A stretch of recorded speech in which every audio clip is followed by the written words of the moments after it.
우리 어제 말씀 너무 긴장하지 마시고 어제 말씀에 우리의 구원은 우리가 예수 믿어 구원받아 하나님의 자녀된 것은 우연히 이루어진 것이 아니다, 어쩌다가 이루어진 것이 아니다 라고 하는, 우리의 구원은 우리 하나님께서 창세전에 미리 아시고, 첫 번째는 미리 아시고, 로마서 8장 29절의 말씀이에요. 미리 아시고.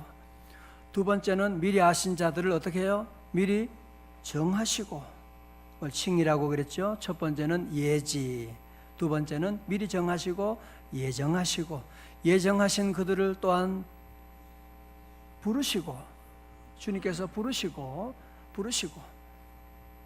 전도자를 통하여, 주의 종을 통하여, 여러분 집사님 통하여 불러주시고, 부르신 그들을 또한 의롭다 하시고, 칭의라고 그랬죠. 부르심은 소명이라고 하면, 또 의롭다 하시면 칭의라고 할 수가 있습니다. 칭의, 하나님이 우리를 의롭다고 하신 것은 왜 그러냐면은 그 아들의 형상을 닮게 하기 위해서, 그걸 가지고 뭐라고 했느냐? 성화라고 말씀드립니다. 성화. 그리고 마지막 단계가 무엇이냐? 우리는 결국 마지막에는 어디에 이르게 되는 거예요? 영화에, 미래는, 마지막에는 영화로운, 우리가 지금은 영만 구원받아서 육체적으로 많이 힘들잖아요. 우리가 탄식하며 힘든데 마지막에는 영도 구원받고 육도 완전히 구원받아서 주님 오시는 그날에 주님과 함께 영원한 그런 삶을 살아가게 됨을 우리에게 말씀하고 있습니다. 한번 더 복습할까요? 첫 번째, 하나님께서 이미 미리 아시고 예정하시고, 예지하시고, 두 번째는 예정하시고, 세 번째는 부르시고 소명, 그 다음에 칭의, 의롭다고 하시고. 왜 그러냐? 칭의를 통해서 우리로 하여금 뭐요? 성화를 통해서 마지막에는 영화의 단계에 이르게 하려 하심이라고 말씀하셨습니다. 자, 그러므로 사도 바울은 이제 로마서 8장에서 하나님의 놀라운 구원의 계획이, 확실한 구원의 섭리, 구원의 계획이 우리를 향해서 이루어지고 있는 것이고, 그렇기 때문에 하나님의 이 구원의 사실은 더 이상 절대로 흔들리지 않는 것이다. 어떤 환난과 시험이 와도 하나님의 구원은 확실한 것이다 라고 하는 것을 말씀하면서 오늘 또 본문에서 한 6가지 질문을 가지고 우리에게 말씀을 하고 있습니다. 자, 먼저 31절의 말씀, 우리 아까죠. 사도 바울은 얼마나 확신을 가지는지요. 막당 그냥 책상을 치면서 이 말씀을 외쳤을 것입니다. 31절 크게요. 시작. 그런즉 이 일에 대하여 우리가 무슨 말하리요? 만일 하나님이 우리를 위하시면 누가 우리를 대적하리요? 아멘. 그런즉이라고 하는 것은, 그래서 앞에서 말하는 하나님의 놀라운 구원의 섭리, 하나님이 우리를 구원하셨다고 하는, 우리를 사랑하시고 우리와 함께 하시고 영화롭게 하신다고 하는 하나님의 이 놀라운 구원의 드라마 가운데 내가 더 이상 무슨 얘기를 해야만 하느냐? 더 이상 무슨 말씀을, 이 일에 대하여 우리가 무슨 말을 하리요? 그러면서 말합니다. 만일 하나님이 우리를 위하시면 누가 우리를 대적할 수가 있겠느냐? 여러분, 우리가 구원받은 성도들도 이 땅에 사는 동안에 우리가 여러 가지 많은 어려움도 시련도 당할 때가 있습니다. 사단은 아직까지도 하나님 믿는 하나님의 성도들까지도 할 수만 있으면 넘어뜨리려고 우리를 유혹할 때가 있습니다. 우리 성도들은 사단의 유혹을 절대로 과소평가해서는 안 됩니다. 사단은 우리보다도, 누가 그런 얘기야, 사단은 박사학위를 10개 가지고 있는, 심리학 박사까지 돼가지고 우리의 심리를 너무너무 잘 알아. 어디가 약한지, 어디가 강한지. 그는 철학하고, 그는 의학 박사고, 모든 박사학위를 다 가지고 너무너무 잘 알아. 모든 것을 잘 알아. 그러나 다 알지는 못합니다. 아는 것이 많지만 그는 전지하지는 않습니다. 그는 여러 가지 많은 능력이 있습니다. 그러나 전능하지는 않습니다. 우리에게는 전능하신 하나님 아버지가 계시니까. 할렐루야. 만일 하나님이 우리를 위하시면 아무리 사단의 유혹도 있고, 때로는 질병에 걸릴 때도 있고, 때로는 시험 당할 때가 있고, 때로는 넘어질 때도 있고, 때로는 경제적으로 큰 어려움 가운데 곧 끝날 것만 같은 절망의 순간이 있다고 할지라도 하나님이 우리와 함께 하시면, 만약 하나님이 우리를 위하시면 누가 우리를 대적하겠느냐. 할렐루야. 하나님이 우리를 위하시는데 누가 우리를 대적하겠느냐. 여러분, 그래서 오늘 이 말씀은, 로마서 8장은요 정말 여러분이 한 절 한 절이 얼마나 귀한 말씀인지요. 주옥 같은 말씀이에요. 성경 말씀은 다 귀하지만 특히 로마서 가운데도 8장의 말씀은 그냥 지나갈 수가 없어요. 성도 여러분, 때로 힘들고 어려울 때, 너무 절망스러울 때, 앞날이 보이지 않을 때, 너무나 억울한 소리를 들었을 때, 경제적인 어려운 가운데 내가 어떻게 하냐, 여러분 그럴 때 이 말씀을 꼭 묵상하십시오. 그런즉 우리가 무슨 말을 하리요? 만일 하나님의 우리를 위하시면, 하나님 우리에게 자녀 삼아 주시고 성령님을 보내주시고 우리와 함께 하시는 그 하나님이 우리를 위하시면 누가, 아니 하나님이 우리를 위하신다는데, 하나님이 우리를 위하시는데 누가 나를 대적할 수가 있겠느냐. 할렐루야. 제가 여러 차례 간증을 했지만 오늘도 이 말씀을 보게 되니까 다시 한번 말씀드리면, 제가 이제 군에 입대해서 결혼도 하고 애도 낳고 그래서 군대 입대를 했습니다. 그래서 6개월 근무하고 헌혈 검사, 헌혈해서 간이 안 좋다 그래서 조치원에 병원에 입원을 하게 됐습니다. 그날 저녁에 당장 후송하더라고요. 딱 데려가서 병원 환자복을 입고, 거기 한 5개월 지나고 6개월 되는 동안에 있으면서 차도가 없고, 나중에는 조직 검사도 하게 되고, 그러면서 나 이제 끝났구나. 이제는 내가 주님이 나를 불러주셨는데 이거 뭐야 이거. 그래서 어느 하루는 제가 병원 침상에 엎드려 가지고 기도하면서, 그리고 오늘 성경 말씀을 읽으시는 거예요. 이제는 나는 끝났고, 이제는 내가 이제는 주의 일도 할 수 없는 것이고 소망이 없구나 하는 생각을 가지고, 그러면서 이 말씀을 읽게 됐습니다. 이 말씀 읽는데 로마서 8장을 쭉 읽어 나가는 가운데, 정독하는 가운데 31절의 말씀에 오게 됐어요. 그런즉 우리가 무슨 말을 하랴? 만일 하나님이 우리를 위하시면, 이 말씀 읽는데 하나님이 나를 위하신다고 하는, 하나님이 나 같은 것을 사랑하신다고 하는, 내가 병상에 있지만 하나님이 나와 곁에 계시는 하나님의 놀라운 사랑, 하나님이 우리를 위하시면 하나님이 나를 위하신다고 하는 이 말씀이 정말 이 살았고 운동력이 있다는 말씀을 제가 그때 확실하게 느꼈어요. 말씀이 막 꿈틀꿈틀거리면서 제 안에 들어와서 눈물 콧물이 쏟아지게 하고, 이 말씀이 저의 삶 가운데 들어와서, 말씀이 하나님이 우리와 함께 하시면 누가 우리를 무슨 질병이 나를 대적하겠느냐, 어느 사단이 나를 대적할 수가 있겠느냐. 이 말씀이 제 안에 크게 깨닫게 되고 감동이 되고, 이 말씀이 내 말씀으로, 레마로 이 말씀이 내 안에 받아들여지게 되는 거예요. 그래서 너무 기쁘고, 그렇다, 하나님이 결코 실수하지 않으시고 하나님이 나와 함께 하신다는 믿음을 가지게 되고, 그래서 이 말씀을 붙잡고 기도하게 되고, 그 다음날 됐어요.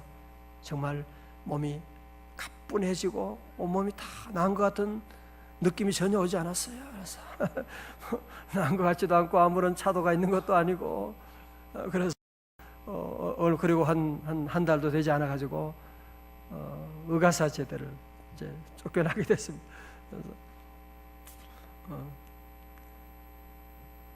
그래서 걱정이 돼서 와서 서울대학병원도 찾아가고, 검사를 했지. 여러 가지 검사를 하는데 이분들이요 괜찮다는 거예요. 어떻게 된 거냐 그러면서 나 옛날에 많이 아팠는데 괜찮. 조금 흔적은 있는 것 같은데 정상이라고. 그 정상이 아직까지 정상으로 오게 되고 하나님 은혜로 정말 하나님 은혜로 이 말씀이 여러분 그래서 우리가 말씀 들을 때마다 그냥 이 말씀은 글이 아닙니다. 성경은 책이 아니에요. 하나님이에요. 말씀이 육신이 되어 우리 안에 거하시며 오늘 이 말씀 들을 때 여러분 안에 육신이 되어 여러분 안에 거하게 되는 하나님 말씀은 살았고 운동력이 있어 좌우에 날선 어떤 검보다도 예리하여 혼과 영과 및 관절과 골수를 찔러 쪼개기까지 하는 오늘 말씀 가운데 대수술의 역사가 우리 안에도 일어나는 줄로 믿습니다. 하나님 말씀이 능력이 있습니다. 그래서 이 말씀을 저는 읽을 때마다 늘 감동이 늘 새롭고 함께 하는데 오늘 사는 성도 여러분도 늘 말씀 가운데 여러분 이 말씀을 늘 묵상하고 우리가 살다 보면 믿음 가지고 살지만 어려움이 왜 없겠어요? 이 말씀을 꼭 기억하고 다시 한번 8장 31절입니다. 시작. 그런즉 이 일에 대하여 우리가 무슨 말하리요? 만일 하나님이 우리를 위하시면 누가 우리를 대적하리요? 아멘. 오늘 그 다음에 사도 바울은 두 번째로 질문하고 있습니다. 두 번째 무엇입니까? 32절입니다. 자기 아들을 아끼지 아니하시고 시작. 자기 아들을 아끼지 아니하시고 우리 모든 사람을 위하여 내어주시니가 어찌 그 아들과 함께 모든 것을 우리에게 주시지 아니하겠느냐. 아멘. 할렐루야. 오늘 새벽에 나오신 분들은 정말 수지 맞은 거예요. 이 귀한 말씀이 계속 나오지 않습니까? 어릴 때 제가 그런 목사님들이 부흥 목사님 그런 얘기하는 거 많이 들었어요. 어느 집에 가난한데 애들이 5명이 아들이 5명이 그 친구 만나는데 그 친구는 잘 살고 하는데 애가 없는 거예요. 그래서 같이 얘기하다가 나는 애들 때문에 참 5명 뭐 이렇게 애들이 많이 주렁주렁 나가지고 참 먹고 살기도 힘들고 그 다른 친구는 자식이 없어가지고 집은 부자인데 애가 없는 거예요. 그래서 함께 얘기하다가 그러면 그 자네 아들 하나 나에게 주지. 뭐 옛날에 그런 일이 많았거든요. 그래? 자네 좀 잘 키워줘. 그래서 약속을 했어요. 아들 하나 주기로. 집에 와서 부인을 만났는데 부인이 무슨 소리냐고 막 노발대발하고 울고 난리가 났어요. 그러나 어떻게 약속했는데 남자가 약속을 했으면 지켜야지. 그래서 그날 저녁에 들어와서 밤에 자는데 아들을 보는 거예요. 큰아들 이놈 줄까? 얘는 큰아들이라서 안 되지. 둘째 아들 보니까 자고 있는데 보니까 얘는 이 똑똑해. 똑똑하고 얘가 참 모든 그 지혜가 있고 그래서 얘는 그래서 안 되지. 셋째 놈을 주려고 딱 보니까 얘는 나를 똑 닮았네 이놈이. 그래서 참 도저히 그거 줄 수가 없는 거야. 그럼 넷째 놈을 줘야 되겠다 싶어서 보니까 이놈 몸이 아프네. 이 몸이 아프고 연약한데 어떻게 이건 얘는 내가 꼭 안고 키워야지. 그럼 막내 놈을 얘는 막내라서 어떻게 그래서 한참 울고 그리고 그 다음 날에 어느 누구도 줄 수가 없었다 그런 얘기를 하면서 그 부모님의 그 사랑 우리가 어떻게 자녀를 줄 수가 있어요? 아무 여러분이 자녀가 20명이라고 한다고 할지라도 하나 줄 수가 있어요. 하나님께서는 하나밖에 없는 독생자 예수 그리스도 그분을 우리에게 내어주신 차라리 내가 죽는 것은 쉽지만 여러분이 자녀를 내어준다는 것이 가능한 일입니까? 하나님의 놀라운 사랑이 자식을 하나밖에 없는 독생자도 내어주시는 그 사랑. 오늘 사도 바울은 여기 논리적으로 큰 것에서 작은 것으로 전환을 하고 있는 그런 논리를 적용하고 있죠. 하나님께서 하물며 하나밖에 없는 독생자 예수 그리스도를 너희 위해서 내어주셨는데 그 큰 것을 주셨는데 하나밖에 없는 독생자 주셨는데 다른 작은 것들, 사소한 것들 그거 못 주겠느냐라고 하는, 그거 못 주겠느냐. 여러분이 결혼하게 되면 딸을 주고 사위에게 딸을 줬는데 다른 걸 뭘 못 주겠어요? 그런 마음으로 하나님께서 아들을 주셨는데 다른 모든 것을 주시지 않겠느냐라고 말씀하고 있는, 여러분 그렇습니다. 우리 성도들은 이 땅에 사는 동안에 우리가 부족할 때가 참 많아. 나는 돈도 부족하고, 나는 건강도 참 약할 때가 있고, 나는 나이가 들어서 힘도 그렇고, 왜 나는 부족하냐? 여러분이 그런 얘기하면 안 돼요. 왜? 우리에게는 하나님이 계시고, 우리 하나님께서 당신의 하나밖에 없는 아들과 함께, 오늘 본문에 말씀하잖아요. 그 아들과 함께, 어찌 그 아들과 함께 뭐요? 모든 것을 무엇으로? 은사로. 은사가 뭐예요? 선물이에요. 선물로 주시지 아니하겠느냐 라고 말씀하시는, 여러분 특별히 이 말씀 가운데 줄치세요. 그 아들과 함께 모든 것이에요. 우리 하나님은 우리에게 모든 것을 주시기를 원하시는 하나님, 믿음과 소망과 사랑도 주시고, 우리가 이 땅에 사는 동안에 비도 주시고 햇빛도 주시고 건강도 주시고 물질적인 모든 것을 다 주시는데, 그 주시는 축복의 통로가 어디라고요? 그 아들과 함께. 다 같이 그 아들과 함께. 오늘 여러분 마지막으로 중요한 것은 그 아들과 함께라고 하는 것입니다. 하나님이 주시는 축복의 통로는 항상 그 아들과 함께 주시는 겁니다. 그 아들 없이 오는 축복은 축복이 아닙니다. 그 아들과 함께 하지 않고 여러분이 성공했다고요, 재벌이 됐다고요, 상당히 위험합니다. 그 아들이 없이, 하나님의 도우심 없이 여러분이 아무리 국회의원이 되고 아무리 대단한 일을 감당한다고 해도 우리가 볼 때는 상당히 위험하게 되는, 요즘도 최근에 보면 국정원장 하셨던 분이 얼마나, 여러분 우리 국정원장은 국가의 모든 정보를, 국내외 모든 정보를 다루는 최고 높은 자리입니다. 그러나 보십시오, 지금 정권이 바뀌고 얼마나 어려운 자리에 지금 들어갔어요. 세상에 권력도 그러하고 재물도 모든 것이 다 그렇습니다. 우리 성도들은 늘 참다운 복은 아들과 함께 오는 것을 여러분이 기억하고, 우리 늘 믿음으로 주님 앞에 나갈 때 우리 주님이 주시는 복은 뭐라고요? 뭘 주세요? 모든 것, 모든 것, 모든 것. 모든 것은 여러분이 얘기하는, 생각하는, 기도하는 제목 모든 것 다 포함된 것입니다. 할렐루야. 자, 우리 성경 한 두 구절 함께 보고 말씀을 마치겠어요. 골로새서 2장 3절입니다. 골로새서 2장 3절. 이게 축복의 공식이에요. 축복의 공식입니다. 골로새서 2장 3절, 그리고 빌립보서 4장 19절. 골로새 2장 3절 다 찾으셨어요? 아직도 샥샥 하는 분이 몇 분 계세요? 예. 빌립보서 벌써 찾고 계시다고요? 예. 골로새 2장 3절 시작. 그 안에는 지혜와 지식의 모든 보화가 감추어져 있느니라. 아멘. 어디에? 그 안에. 누구 안에? 예수 그리스도 안에 지혜와 지식의 모든, 성경에는요 모든이에요. 모든 보화, 모든 좋은 것은 어디에? 그리스도 안에 있는 거예요. 그리스도와 함께 주어지는 것입니다. 빌립보서 4장 19절입니다. 빌립보서 4장 19절. 빌 4.19라고 했죠. 4.19 혁명이 일어나는 거예요. 빌 4.19입니다.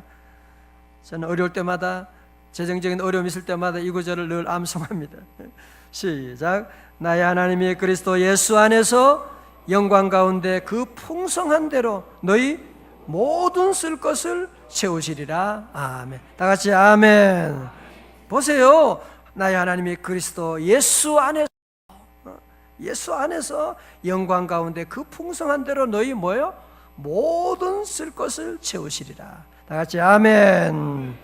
자, 오늘 이 말씀 여러분 다 함께 우리 1절, 우리 2절 말씀이지만 이 말씀은 엄청난 다이너마이트 같은 폭발력이 있는 미국 사람들은 강의 때 그래요. 100만 불짜리라고 1000만 불짜리의 말씀이 오늘 선포됐습니다. 이 말씀 꼭 기억하고 이 말씀 붙잡고 여러분 인생 승리하시기를, 사단과 싸워 승리하는 여러분 다 되시기를 주님의 이름으로 축원합니다.